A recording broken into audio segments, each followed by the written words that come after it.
దత్తాత్రేయుడు ఇలా చెబుతున్నాడు: ఓ కార్తవీర్యార్జున, శివపూజ గురించి, శివ మహత్యమును గురించి వివరిస్తాను విను.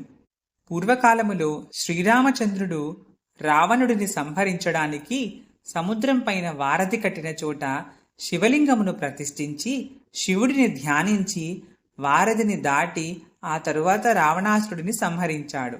అలానే హనుమంతుడు సముద్రమును దాటే ముందు శివుడిని ధ్యానించి రామునికి నమస్కరించి మహాబలమును సంపాదించి సముద్రమును దాటాడు.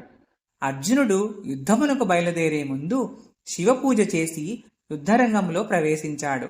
ఎందరో మహానుభావులు శివుడిని ధ్యానించి తమకు జయమును సమకూర్చుకున్నారు. అన్ని పూజలలోకి శివపూజ పవిత్రమైనది. అలానే అన్ని నదులలోకి గంగానది పరమ పవిత్రమైనది. ఎటులనగా గంగాజలము విష్ణుపాదము నుండి పుట్టినది, శివుని శిరస్సు నుండి ప్రవహిస్తుంది. గంగా సర్వపాపరహితమైనది. గంగానదిలో స్నానము చేసినచో మహాపాపములు సైతము హరించిపోవును. కనుక గంగాజలమునకు అంత ప్రాముఖ్యత ఉంది. ఏ నదిలో గాని, సెలయేరులో గాని, చెరువునందు గాని స్నానము చేసేటప్పుడు గంగా గంగా గంగా అని 3 పర్యాయములు అనుకొని శిరస్సున నీళ్లు చల్లుకుంటే అది గంగాజలంతో సమానమవుతుంది.